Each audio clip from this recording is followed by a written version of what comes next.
Now, other political news, you have Tucker Carlson and Donald Trump doing an interview. Now, this interview, within the first 18 hours, got 220.2 million views. Or as Trump would say, we got more views than anyone in particular. The best views, the best ratings. We got 352,000 likes, better than anyone before. I apologize, I should have my hair done, perhaps.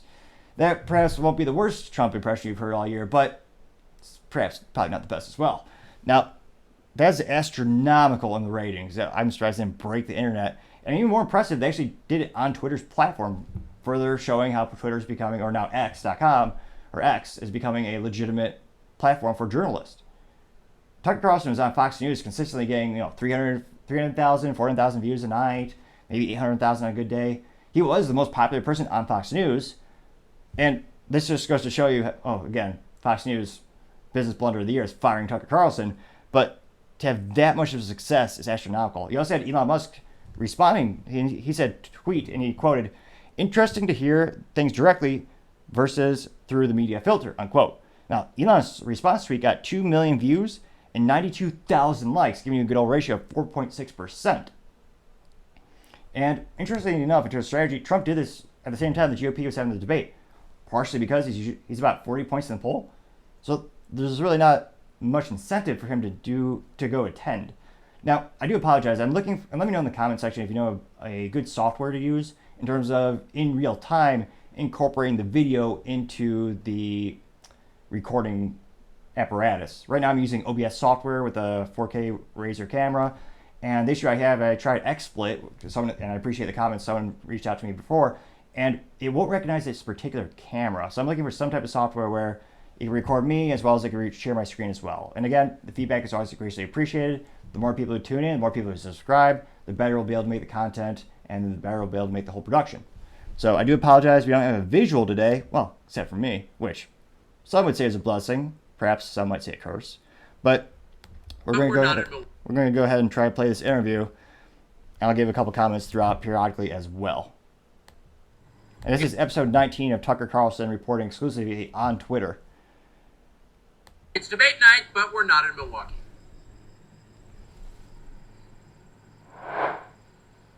Mr. President, thanks for joining us. Thank you. Why are you at the Fox News debate tonight in Milwaukee? Well, a lot of people have been asking me that, and many people said you shouldn't do them, but you see the polls have come out, and I'm leading by 50 and 60 points. In some polls. And, some of them are at 1 and 0 and 2, and I'm saying, do I sit there for an hour or 2 hours, whatever it's going to be, and get harassed by people that shouldn't even be running for president? Should I be doing that? And a network that isn't particularly friendly to me, frankly. They were backing Ron DeSanctimonious like crazy, and now they've given up on him. Think of a better name. Again, a lot of people attribute Trump to being almost a stand-up comedian, but DeSanctimonious, there's a lot of material to work with, and if your thing, and again, I don't think this is a great political strategy in general, B-rating, or unfortunately, actually, negativity news does sell, but I don't think it's a great strategy to come up with particular insults for your opponents. But if you are going to do that, and you have a track record of being moderately entertaining and successful doing that, yeah, he's got to think of a more upgraded name for DeSantis.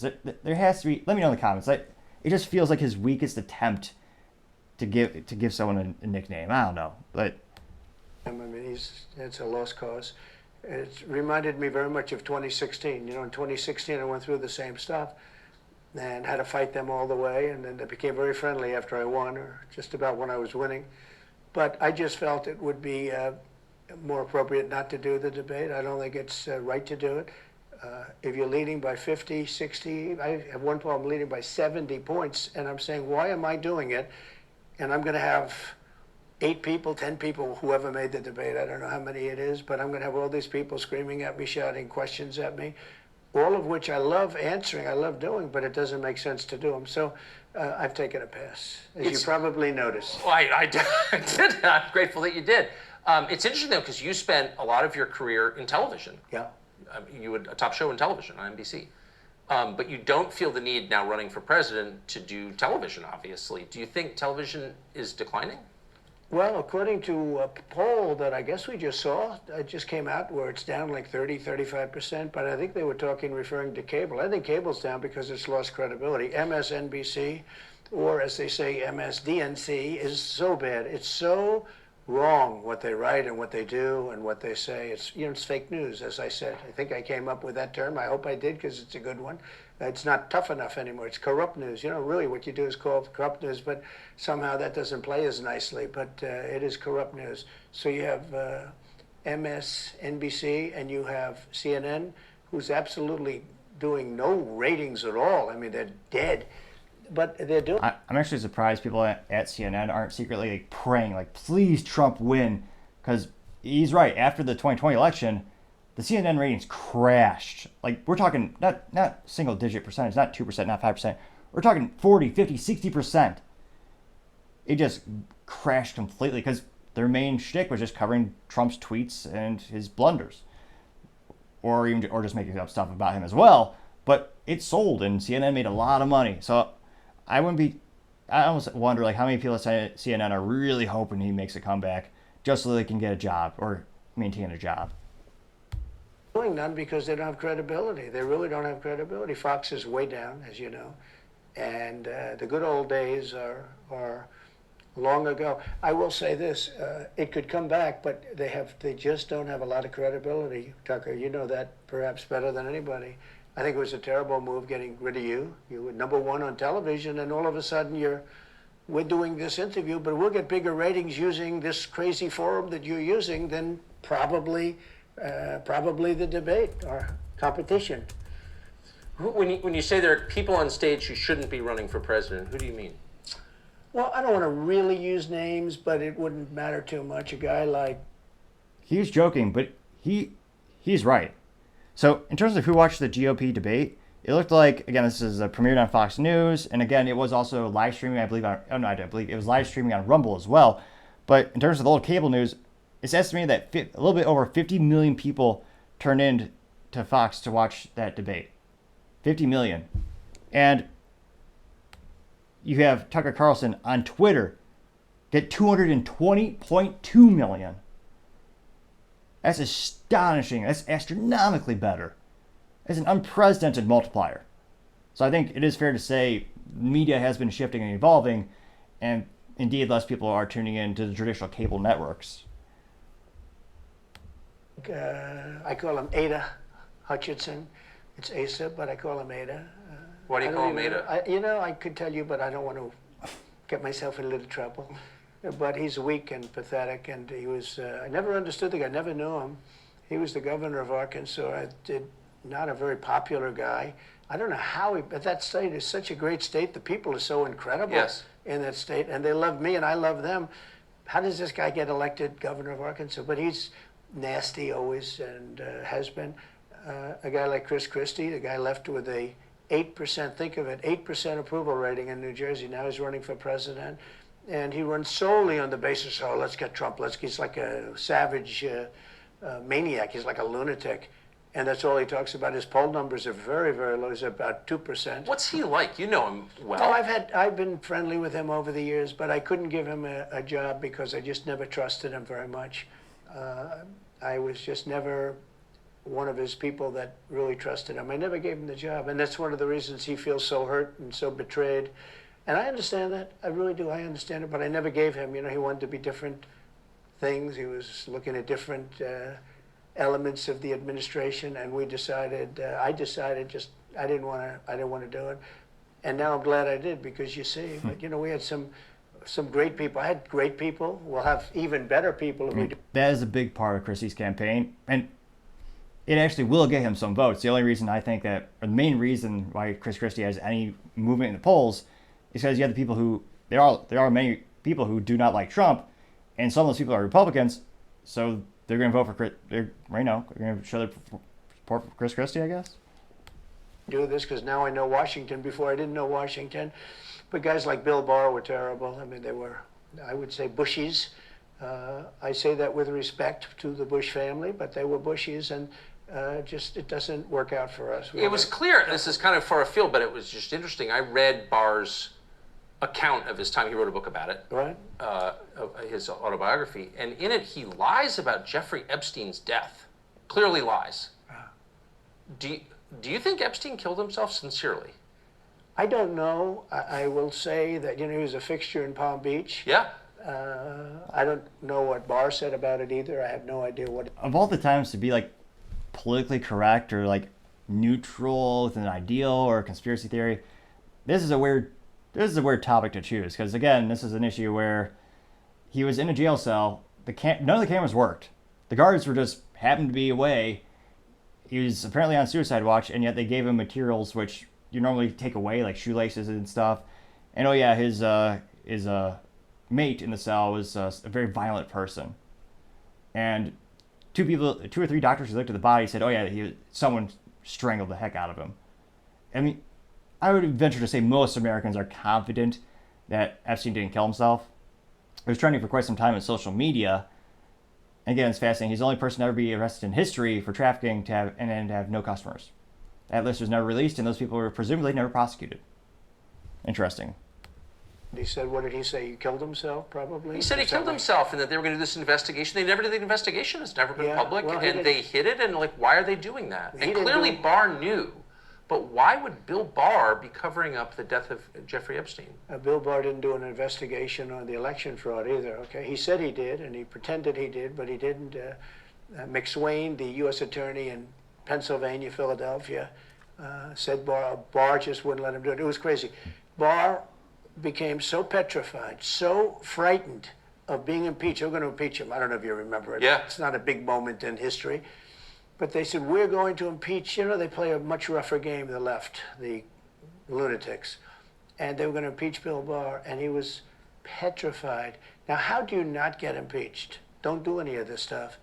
But he didn't do the job there. I don't know what he did with Epstein, but possibly he didn't. Do you think it's possible that Epstein was killed? Oh, sure, it's possible. I mean, I don't really believe. I think he probably committed suicide. Right. He had a life with, beautiful homes and beautiful everything, and he all of a sudden he's incarcerated and not doing very well. I would say that he did, but there are those people. There are many people. I think you're one of them, right? But a lot of people think that he was killed. He knew a lot on a lot of people. He was killed. You think so? I think the closer you look, I'm not a conspiracy person at all. I believe everything I hear.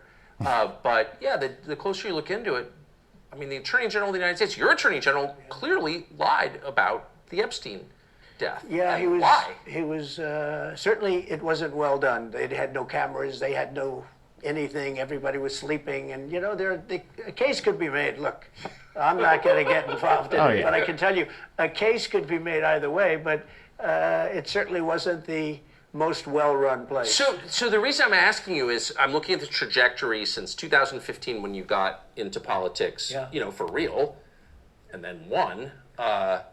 It started with protests against you, massive protests, Right. organized protests by the left, and then it moved to impeachment twice, Right.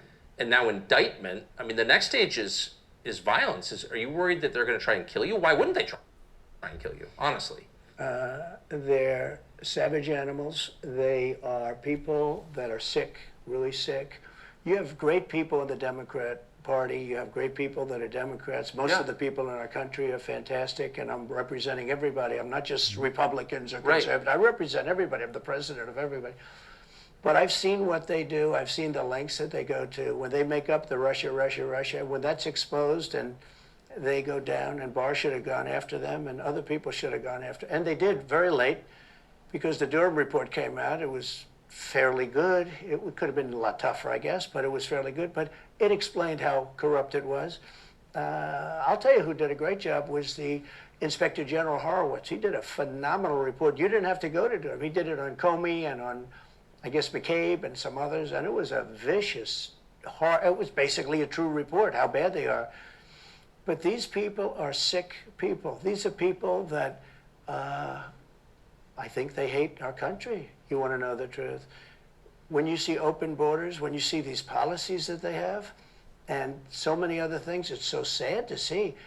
We have a country that's very fragile right now. I've never seen, I will say, look, I ran in 16, which was 15, but I ran in 16, election in 16, and there was tremendous spirit.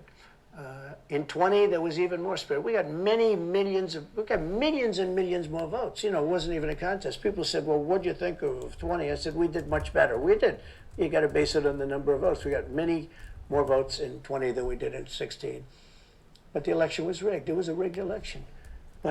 And with COVID, they used COVID to cheat in a lot of different things, and we have so much on it. It's like so easy. But we had judges that didn't want to look. We had people didn't want to get involved. It was, they could, he's a conspiracy theorist if you say anything about the election. But I have never seen spirit like there is right now. Even coming down here, just the people on the road that are just absolutely going crazy. And the reason is, I think they like me, and I know they love my policies. I hope they like me too. You know, a lot of people say they don't like me, but they like my policies. I think they like me. But I have never seen spirit like it is right now. And the reason is because crooked Joe Biden is so bad. He's the worst president in the history of our country. I don't think he's going to make it to the gate, but you know, you never know. But he's a corrupt person, so corrupt that I took the name off Hillary. You know, I don't do two people at one time. I took the crooked Hillary and I retired the name. It was a good day for her. I bet she was very happy. And I'm almost surprised it's not like a ceremony taking down the jersey and giving it to someone else. He should have someone like in an animation department do some stuff like that and put it on social media. It'd go viral exponentially. It for Joe because it's crooked Joe. But Joe is really... But you don't think he's going to make it to November of 2024? Well, I think he's worse mentally than he is physically. And physically, he's not exactly a triathlete or any kind of an athlete. You look at him, he can't walk to the helicopter. He walks, he can't lift his feet out of the grass. You know, it's only 2 inches at the White House, right? That's not a lot. But you watch him, and it looks like he's walking on toothpicks. So, and then you see him on the beach where he can't lift a chair. You know, those chairs are meant to be light, right? They're like 2 ounces. Yeah. There's going to be Snopes. Those chairs are not 2 ounces, sir. They're actually 16.5 ounces made of aluminum or some fact check like that. I'm sure that's happening. Lift him up. He can't lift the chair. He can't walk to the chair. And I don't know what they're doing with the beach. You know, this beach is seeming to play a big role, but they love pictures of him on the beach. I think he looks terrible on the beach. He looks terrible on the beach. Skinny legs. Well, he can't walk through the sand. You know, sand is not that easy to walk through, but when he walks through it, he can't walk through the sand. And there's somebody in there that thinks he looks fabulous at the beach. I think he looks horrible at the beach. Plus, the beach doesn't represent what a president's supposed to be doing. You're supposed to be working. You're supposed to be getting us out of that horrible, horrible war that we're very much involved in with Russia and Ukraine. You could do that. You could do that very easily. I believe you could do that I don't believe he could do it because he's just incompetent. Again, the U.S. could solve that overnight. It's simple. Again, it's not an original idea, but just tell Ukraine, hey, no more funding. We've given you over $100 billion. Here's what's going to happen. Each side's going to give something up, and there's going to be some peace. The Ukraine is completely dependent on outside sources to fund them, not just with cash, but with arms and armaments.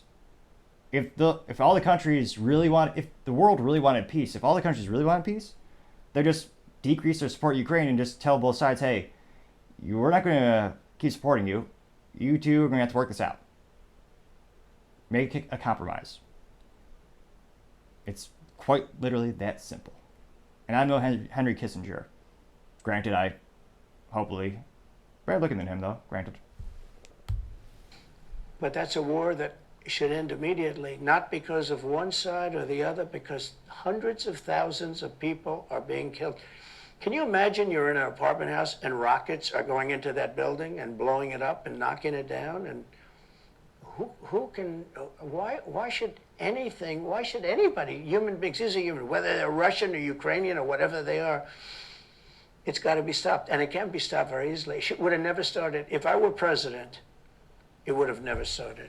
Now, it is interesting. Some people do not like his foreign policies, but that was one of the few times where Russia didn't expand. They did with the prior administrations, going to Crimea and a couple other places I can barely pronounce, to be honest.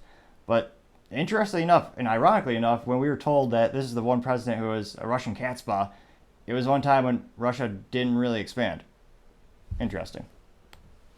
So back to Biden, I'm interested. So you think he's failing? He obviously is failing. I think it's clear to everybody.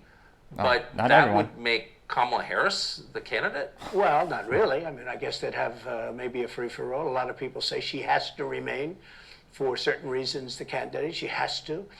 I don't think that's true, actually. I don't think that other people would stand for it. She has some bad moments. Her moments are almost as bad as his. I think his are worse, actually. Yeah. But She seems pretty senile, too. she speaks in rhyme. You know, it's weird. It's weird. But she has bad moments. And In rhyme? Of all the things that Trump could do in terms of, again, I'm not saying this is a politically good idea, but if he's leaning into the thing where he gives people's names, how has he not correlated her laugh? Like, many people have correlated Kamala Harris's laugh with the Joker from Batman. How Trump hasn't connected the dots or the lines to come up with like a nickname that goes into that is beyond me. What do you... well, the way she talks, the bus will go here and then the bus will go there because that's what buses do. And it's weird. The whole thing is weird. This is not a president of the United States future. And I think they probably have some kind of a primary and other people will get involved. Newsom, right? I mean, Could be. I mean, you know, I always got along well with him, believe it or not. But could be him, could be somebody else. He's got a big load on his shoulders because you look at California, what's happened. Yeah. But I don't know if the American people really, the people that vote for him, I don't even know if they care. You know, you look at so many of the things that are... They don't. During the worst lockdowns, during when California completely decimated their economy and hundreds of businesses left California, mostly to Texas and other freedom-loving states like Florida, they actually tried to get him out of office. They had to try to have a recall. He still won. California is getting exactly what they want. They vote for him again, again, and again. going on, and people don't seem to be... In the old days, if you had a bad record, it meant a lot. Today, if you have a bad record, it doesn't really mean anything. You know, he looks good, he's a nice-looking guy, speaks well. But Biden, every time you watch him talking, it's like he's walking on eggs. You're waiting for him to collapse. And he almost always does. And I got to know the leaders of all of the countries, essentially, but the big ones. And the bigger, the tougher the leader. You know, it's like sort of, I guess maybe that's the way it's supposed to be. But I got to know President Xi of China and Putin and Kim Jong-un, North Korea. Did a great job with North Korea, kept us out of a nuclear war. We would have 40,000 dead soldiers right now. They'd drop a nuke right on top of the military base. But we have 40,000 soldiers over there. And I did great. I got along with him great. That's a positive. You know, the press said, he said nice things about Kim Jong-un. I also said horrible things at the beginning. Horrible enough that he wanted to talk. And we talked, and we met in Singapore. We met actually twice. And we had unbelievable meetings. I know him very well. We were in great shape with him. What do you think he and Xi and Putin think of Biden? I think they can't believe it. I think they probably say this is some kind of a system. You know, they had great respect for our country. They respected me. They had great respect for our country when I was there. Every one of them. Look, if you go to North Korea, you take a look at what happened. You know, the Olympics was dead. South Korea spent billions on the Olympics. Nobody was going to go. They didn't want to get blown up. They called me and they said, we are going to let the Olympics proceed. This is North Korea. I said, you should go into the Olympics. Put your athletes in. It wasn't like, you know, they were big on athletes because, you know. Famine. But they went in, and they actually participated. And within about 2 days, the entire thing was sold out. And if it wasn't me, that would have never happened. But I got along very well with him, and that's a positive thing. He does have massive nuclear power, by the way. And if Hillary would have gotten in, or if the Obama thought process continued, it would have been a nuclear war, absolutely, with North Korea. He was expecting to go into a war, and it would have been a nuclear war. So do you think the rest of the world looks on at Biden and thinks someone else has got to be running the government? Well, somebody else. So I was curious. I always thought North Korea was always on the precipice of getting nuclear power, but again, this is according to ICANN and Washington Post. It says, a recent article saying that North Korea has an estimated arsenal between 30 and 40 nuclear weapons and sufficient production of fission material for 6 to 7 nuclear weapons per year. It also stockpiled a significant quantity of chemical and biological weapons. So, interestingly enough, perhaps the threat is bigger than we thought. else has to be. I don't think he's capable of doing anything. Look, when I debated him, I said, how come, and this was in front of probably not a friend of yours, Chris Wallace. He was the moderator. Not a friend. I said, why is it he wants to be Mike, but he doesn't have the talent? It's one of those bitchy little man. He wanted to be his father, but he didn't have the talent of his father was great. He's a little fussy man. His father interviewed me in 60 Minutes. It was actually a 10. Can you believe it? I told him his father had talent, at least. I may have been the only guy that he gave a good 60 Minutes to. He was rough. Really? His father was tough. He was great, though. He was great at what he did. But Chris Wallace was so upset. He was guarding this guy, who wouldn't do a show, by the way. He wouldn't do. I figured, I didn't mind Chris Wallace because Biden wouldn't do a show, and it was very obvious. He kept asking him and asking, but he wouldn't do the show. So I figured he's got to like me. But he came from a different planet. But remember when I asked the question, why is it that the mayor of Moscow's wife is allowed to give you $3.5 million? Don't forget, that was brought up now. It's brought up all the time, but that was brought up by me long before anyone ever heard of it. I said, the mayor of Moscow's wife giving you $3.5 million. What did you do to deserve $3.5 million? To Biden. And Chris Wallace said, this has nothing to do with the debate. I mean, he got in the way of the question. No, it was crazy. And I said, well, wait a minute. He got $3.5 million for the mayor of Moscow's wife. Now, people forget that, but if you go back and take a look, you will see. And Chris Wallace didn't want me to ask that question. I said, I think it's a very appropriate question. It turned out to be much more appropriate than people thought. Amazing. So do you have a preference in, assuming you're the Republican nominee and all goes as you plan it to go, do you have a preference in who you run against? In many ways, I'd love to run against him because his record's so bad. It's still horrible when you look at inflation and everything else, but others also have very bad records. I mean, California's a bad record, so, should it be Gavin or should it be somebody else? When I look at San Francisco, what's happened to that incredible city? That was one of the greatest cities in the world just a short while ago, and now it's so is Detroit. Very sad when you look at it. Los Angeles, every city practically, all the Democrat-run cities. Republican-run cities are doing very nicely because they arrest people when you have crimes, and they don't go after political candidates because they think it's good. I mean, it's been amazing. My poll numbers are the highest I've ever had, but because people understand it. Can I just ask you, that Yes. gets back to my original question. So if the protest didn't work, you got elected anyway. Yeah. Impeachment didn't work twice, obviously. Indictment is not working. Your poll numbers go up. When they raided Mar-a-Lago in August of last year, your numbers went up. They can indict you 20 times, and you're not gonna lose the Republican primary because of that. Well, So, it makes it look even more ridiculous. I mean, the 4 indictments, and maybe there'll be more. I don't know. These people are crazy. But they're counterproductive. So if you chart it out, it's an escalation. Yeah. Is what I'm saying. Yeah. So what's next after trying to put you in prison for the rest of your life? That's not working. So don't they have to kill you now? I think the people of our country don't get enough credit for how smart they are. And I'm not sure I would have said this 10 years ago, but they get it. They really get it. When somebody gets indicted, your poll numbers go down. When somebody gets indicted, you announce, ladies and gentlemen, I'll be leaving to spend time with my family and to fight for the rest of my life for this stuff. But you're out of politics. I got indicted 4 times. All trivia, nonsense, bullshit. It's all bullshit. It's horrible when you look and you look at what they're doing. It is fascinating too. He actually raised over, I believe it was $1 million in the first day of the first indictment. It was quite the opposite of the traditional politician situation where normally it would tank their ratings, the support would evaporate over precipitously a couple minutes. But for him, quite the antithesis. It was the opposite.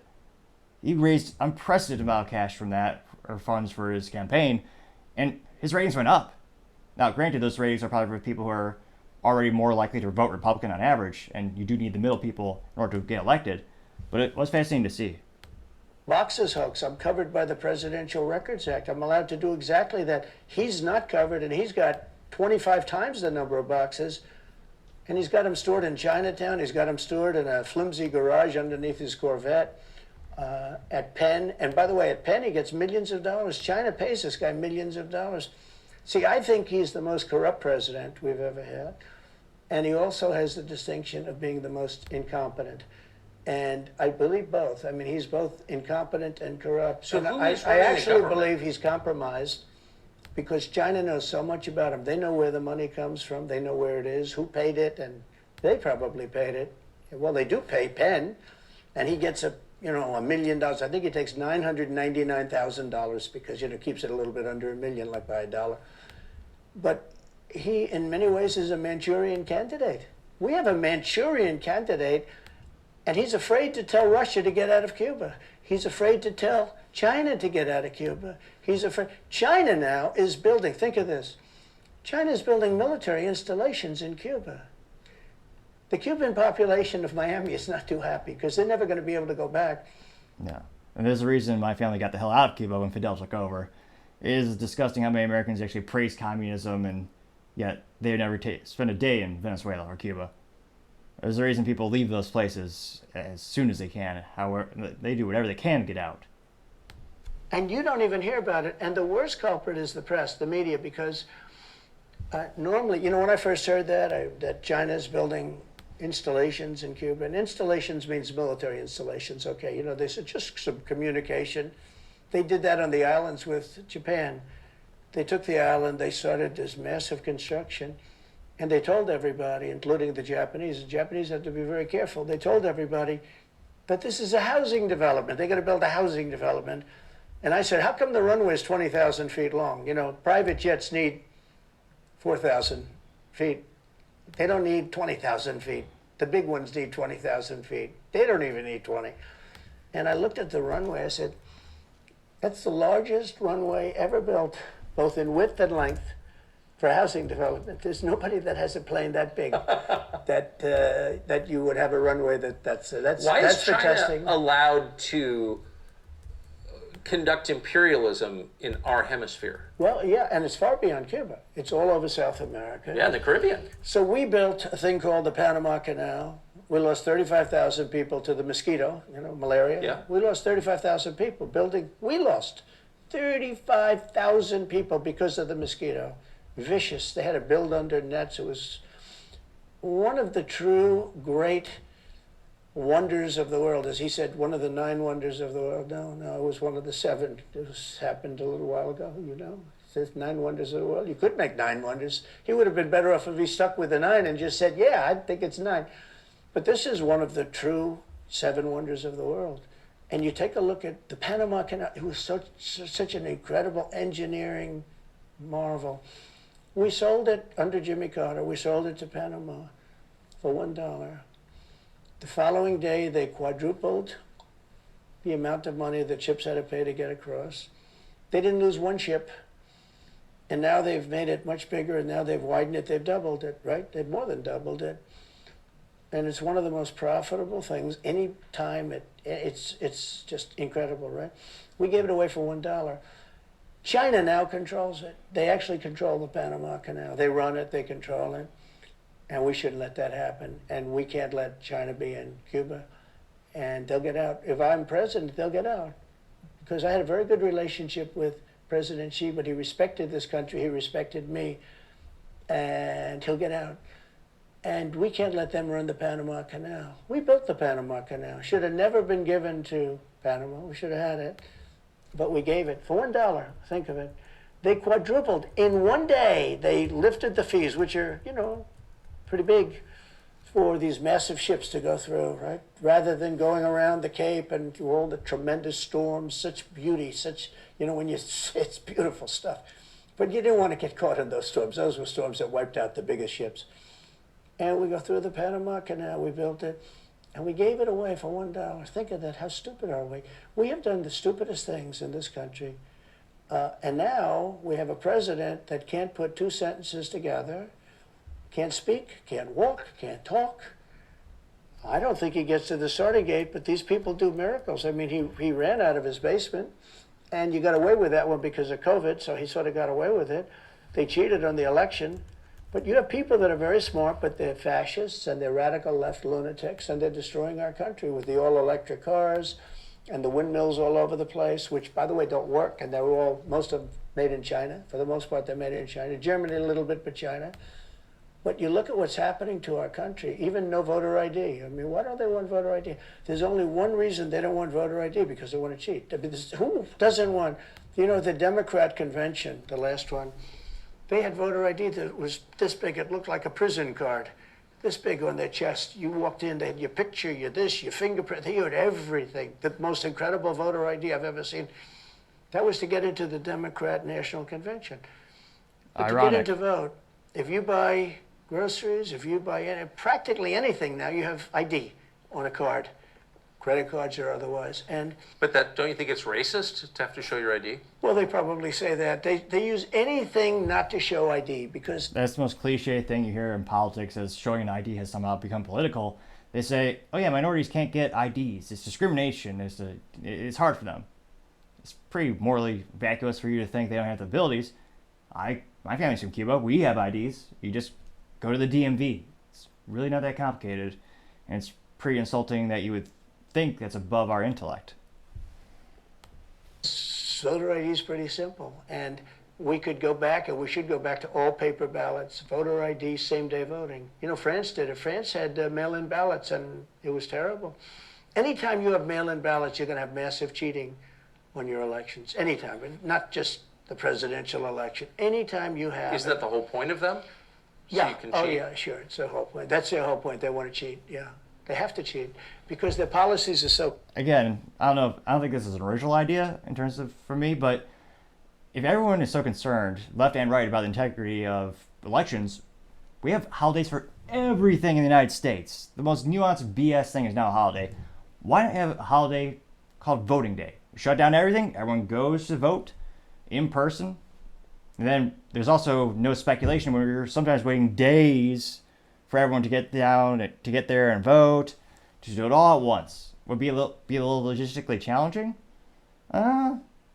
Perhaps there might be some long lines. You set up a bunch of locations, use some stadiums, but I think that might put to rest a lot of the concerns that are around this.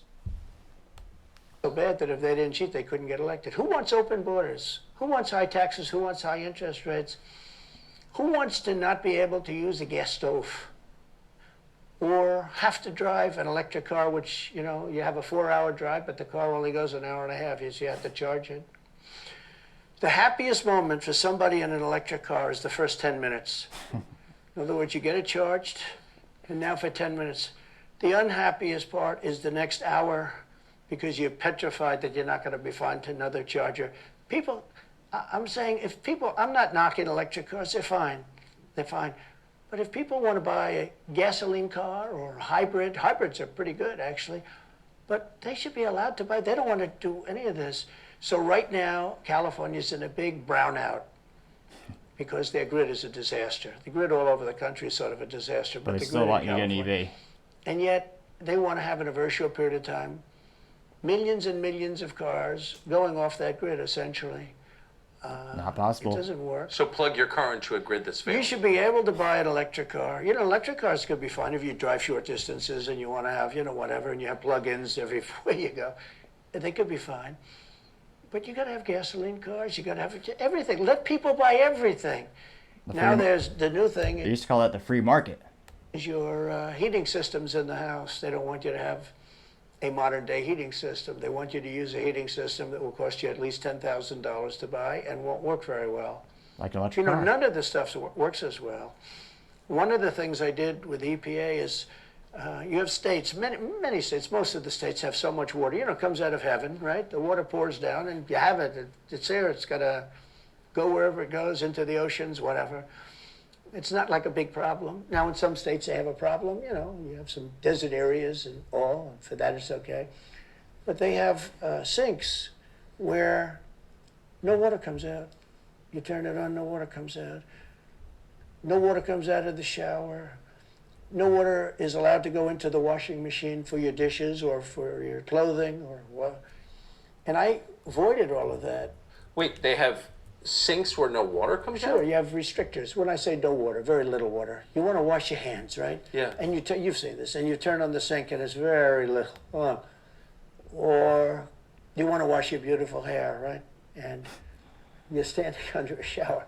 then the suds never go. If the water comes out very slowly, I'm sure you've seen this. It usually takes place in new hotels and new homes. Yeah, you take a drill and take the They have limiter out. well, you can, but now they make it so you can't do that so easily. They have a restrictor. It's called a restrictor, and it restricts the water from coming out. So I ended all of that, and you have to see these. They let the water come out. You know what people do? They wash their hands like 5 times longer, or in the washing machine they'll press for their, let's say the dishwasher. They'll press it, then they'll press it about 7 or 8 times. Yeah. They'll end up using more water, and it still won't be very good.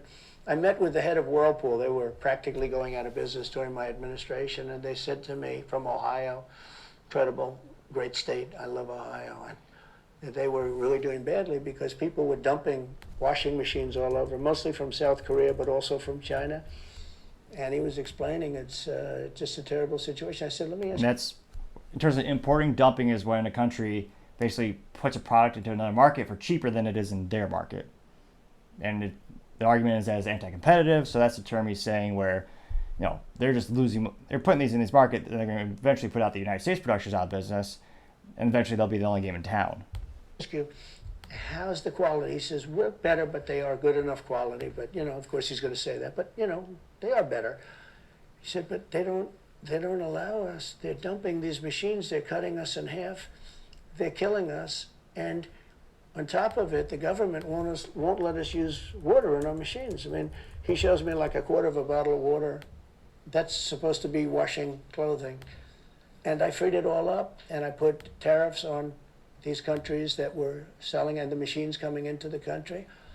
And that company went from all the washing machine companies, they make washing machines, they make dryers, they make all of the different machines that do this kind of work, including dishwashers. And they went from a disaster area to being just thriving. But can I ask they why? love me in that part of Ohio. Well, I bet they do, but why should EPA, no one at EPA was elected by anybody, Yeah. why do they have the power to decide how much water your washing machine uses? Shouldn't Congress in a democracy get to vote on that? Yeah, you could say that.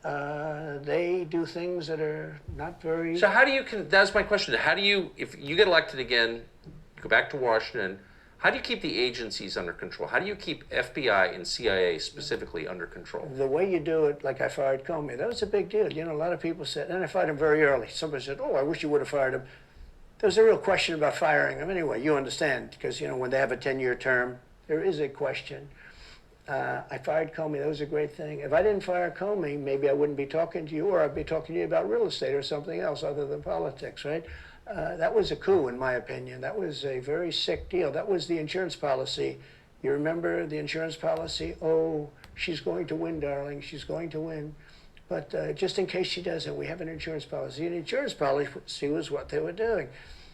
And we caught them with that. That was a very important tweet or whatever it was, text. It was a big deal. That was a big deal. The insurance policy. She's going to win 100 million to 1. That's not good odds. At least they gave me 1, right? 100 million to 1. But just in case she doesn't win, we have an insurance policy. And everybody said, that's strange. That's strange. But we caught all that because I fired Comey. Because when I fired Comey, it was like throwing a rock into a hornet's nest, into a nest of bees, and the place went crazy. So when you were president, are you confident that you knew everything, say, CIA was doing around the world? No, I'm not. It's No one knows what it's they're a very doing. interesting group of people. I had very good relationships, I thought, but I was a little surprised when I got out that, you know, things go on. Look, it's... What were you surprised by? I was surprised. I think it's some of the people. I was surprised that there was... I had a group of people. We killed many, using the CIA, I have to say this, very bad actors. We were very good at it. You look at Soleimani, you look at al-Baghdadi, bigger than Osama bin Laden. I mean, Osama bin Laden is, but al-Baghdadi did ISIS, and he was rebuilding ISIS very strongly. And that was the CIA that did that? That was really us that did that. Yeah. That was really us that did that. And Soleimani was us that did that, not so much CIA. But we did some very good work with the CIA. But I started, you know, when I looked at the 51 intelligence agents, saying that that was the laptop from hell was Russia disinformation. When I took a look at that, I said, that's a horrible thing. They knew it wasn't. They knew it was not. They all swore And it by the way, wasn't. you're talking about cheating on the election? McLaughlin and Fabrizio, great pollsters, they said a thing like that plus other things meant anywhere from 10 to 17% of the vote would change. Whatever happened to Mike Pence? You've always been nice to Pence. I've never heard you criticize Pence. You've defended him in public many, many times. He's out there attacking you. What is that? So Mike wants to run for president. You got to understand, in my opinion, Mike Pence had the absolute right to send the votes back to the legislatures. The Democrats and everybody said, you don't have the right. In other words, what I said, is he a human conveyor belt? You mean if he finds fraud in Pennsylvania, in Georgia, in any of these states, Arizona, he has to send them to Mitch McConnell, right? That's right, sir. Well, if he finds fraud, he has to? Yes, sir. I said, so he's a conveyor belt. Boom, put him in. I said, I don't agree with that. And we had some lawyers, not all, we had some lawyers that said, no, you do have the right to send them back to the legislatures to be rechecked. Because if you looked at what went on in Wisconsin, who, by the way, now agree with me, Wisconsin has been virtually, other than the fact they're not allowed to do anything statutorily, but Wisconsin has been, I mean, what they found is incredible. I mean, we won Wisconsin. But Mike Pence had the right, in my opinion, to send them back. Do you ever talk to him now? No, I haven't spoken to him in a long time. I was very disappointed in him. I didn't want to do what Thomas Jefferson did. Thomas Jefferson, it was Georgia. And it was, hear ye, hear ye, the great state of Georgia is not capable or allowed to tabulate their votes.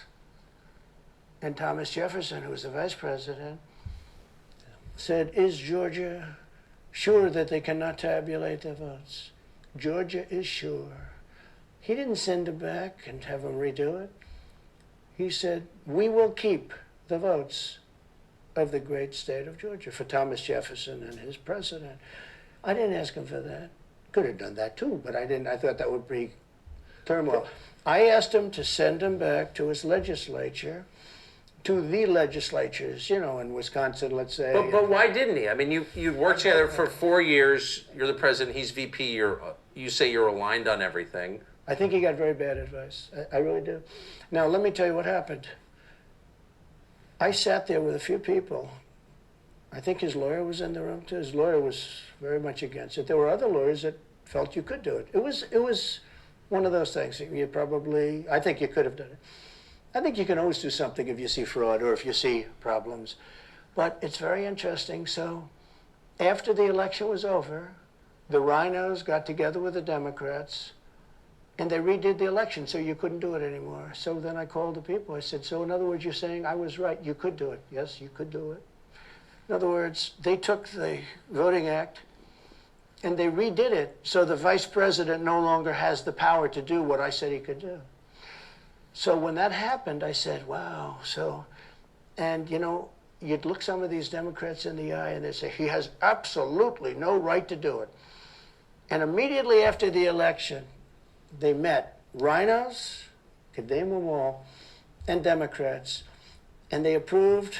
It's interesting that there's a lot of Republicans who are secretly Democrats, but there's no Democrats that are secretly Republican.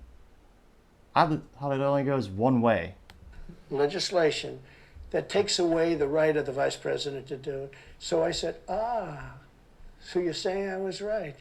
The vice president did have the right to do it, and they said, yes, he did. So if you're saying they stole it from you last time, why wouldn't they do the same this time? Oh, well, they'll try. They're going to be trying, yeah. And not only me, you know. Look,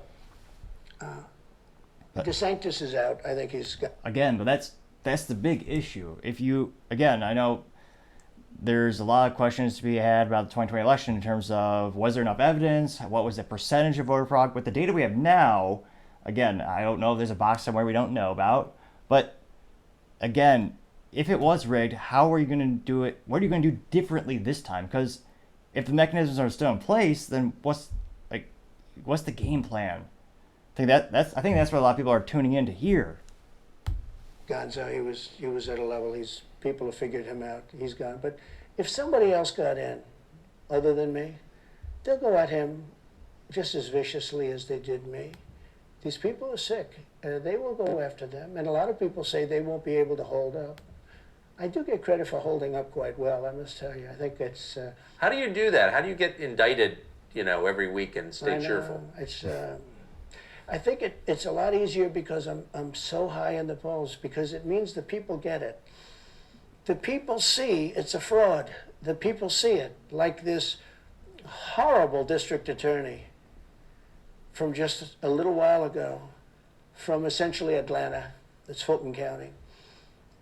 She said, basically, I don't have any right to challenge an election. Well, what about Stacey Abrams? What about Hillary Clinton? What about all of these Democrats that are still challenging my election? The same people that are saying he's challenging an election challenged my election. And they did it with slates. They did it with all sorts of things. They were very bad about it.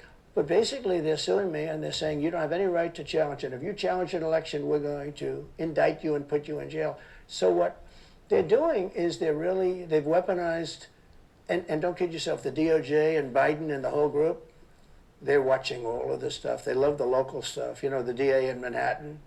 Not only that, they put one of the DOJ top people into the Manhattan DA's office to run things. They don't even have a case against me. It's not even a case. Everyone says, even the Democrats say, you can't bring these cases, you have no case. The Attorney General or the District Attorney, Fannie Willis, in Atlanta, she's getting killed. Basically, she's saying Trump doesn't have the right to criticize an election. But you've been around long enough now. You've seen many elections criticized. I mean, Hillary Clinton goes crazy. Every time she talks, she says, he's not the president. Jimmy Carter said, he's not the president. Well, I am the president. Hillary Clinton called me, by the way, at 3:02 in the morning to congratulate me the night of the election. Did her voice crack? Well, her voice was, it's very different, I will say. I won't get into that. But what do you mean? Her voice was very different. Don't forget, they were all celebrating at 5 o'clock in the afternoon. And I came home and I said, I think we won. I felt we won because the rallies are so big. We'd go to Wisconsin and we'd go to Georgia. We'd go to different states. In Michigan, we'd have rallies. In Pennsylvania, we had 58,000 people in Butler. And I said, how are we losing this? How do you have a rally where you have from 50 to 100,000 people, many of them? I did 7 a day for a couple of days. That's a lot. That's a lot. These are big rallies, too. And I didn't hold back. I didn't say, let's make them let's do abbreviations, right? But they challenged this stuff. Yeah. Hillary called me up and conceded. Now, the word is that Obama said you have to do that. But she called up and totally conceded. But now, every time you see her on television, she's saying, well, she's challenging the election. Do you think... So that would mean that she should be indicted, but that would mean also that Stacey Abrams in Georgia should be indicted, because she still thinks she won the election for governor. She still thinks that. She's never But they're not getting prosecuted. And do you think Stacey Abrams will be indicted for that? No, of course not. She won't be. The Democrats don't get indicted for things like that. They don't get impeached. No, it's a different thing. With that being said, yes, I had great support when they did impeachment hoax #1 and impeachment hoax #2. Jim Jordan, the House was fantastic. And actually the Senate was very good for me, other than, Mitch McConnell. I think if he had, it's too bad I endorsed him. He was begging, he was going to lose that race, and I endorsed him, and he ended up winning the race because of my endorsement. He was down, he was going to lose to Amy McGrath. She was $90 million in cash, all set to go. She was leading by 3. He was going down. I did him a favor, and then 3-4 months later, he really wanted to impeach me. He's a bad guy. But if you look at what's going on politically, it's so interesting. The level of loyalty is different in politics than it is in normal life, I will say. With that being said, I've had great loyalty also. But the House was fantastic. The Senate was very good. They overrode Mitch McConnell. Mitch McConnell, in my opinion, was trying to get senators to impeach me, especially for the second one. And on the first one, he acted very, very slow. He should have gone much faster. But Mitch McConnell wanted to, and the senators went up to guys that are subservient to him because he gives money. He gives them money. He gives them a lot of money. He raises some money and he gives it to them, and therefore they do what he said. That's the only form of leadership he's got. So last question. If you're elected president again.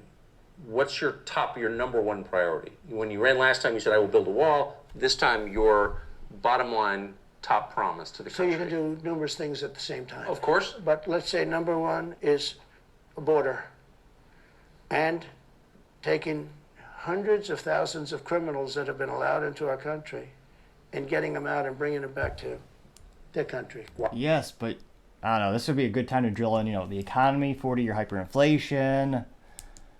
I mean, that's an important topic, don't get me wrong, but... Guatemala.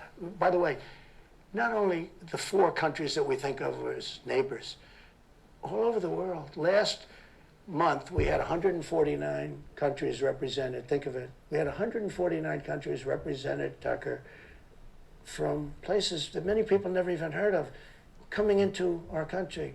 And they're coming in from mental institutions, and they're coming in from prisons. They're emptying out their prisons all over South America. They're emptying out their mental institutions. Terrorists are pouring into our country. We have no idea. I had the strongest border in the history of our country, and I built almost 500 miles of wall. They like to say, oh, was it less? No. I built 500 miles. In fact, if you check with the authorities on the border, we built almost 500 miles of wall. And I had another 200 that I was going to build. It's like water, it seeks. And we're going to build another 200. We built it. It was all set to go. All they had to do was install it. It would have taken 3 weeks. And that's when I found out. I said, I think these people actually want open borders. The first thing I would do would be I would seal up the border good and tight, except for people that want to come in legally. Do you think we're moving towards civil war? There's tremendous passion and there's tremendous love. January 6th was a very interesting day because they don't report it properly. I believe it was the largest crowd I've ever spoken before. And some of the crowds I've spoken before. And like July 4th on the mall, I think they had 1 million people there. But I think that the biggest crowd I've ever spoken before was on January 6th. And people that were in that crowd, a very, very small group of people, and we said, patriotically and peacefully and patriotically, right? Nobody ever says that. Go peacefully and patriotically. But people that were in that crowd that day, very small group of people, went down there, and then there are a lot of scenarios that we can talk about. But people in that crowd said it was the most beautiful day they've ever experienced. There was love in that crowd. There was love and unity. I have never seen such spirit and such passion and such love. And I've also never seen simultaneously and from the same people such hatred of what they've done to our country. So do you think it's possible that there's open conflict? We seem to be moving towards something. I don't know because I don't know what it, I can say this. There's a level of passion that I've never seen. There's a level of hatred that I've never seen, and that's probably a bad combination. Donald Trump, thank you. Thank you very much. Very much. Thank you. That is a bad combination. By the way. Bad combination. Thank you. So, pretty darn good interview. It'll be interesting to see. I mean, it certainly seems to be breaking the internet in terms of his trending on Twitter or now X. 220 million views in 24 hours. That's astronomical success.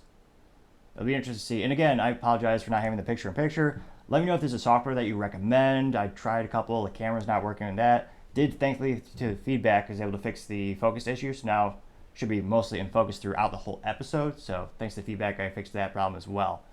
But it'll be interesting to see where they go from here. Thank you, everyone, for taking the time to tune in. And again, we're trying to get to 3,000 subscribers by the end of August. If you can click that button, I'd greatly appreciate it. Also, taking the time to like and comment the video is also appreciated because it helps with the video algorithm. Also, the feedback helps me make the show better and better. Thanks again for tuning in. Don't forget to tell your family, tell your friends, tell your coworkers, heck, tell your enemies, tell anyone and everyone. Just stay safe and fight the good fight.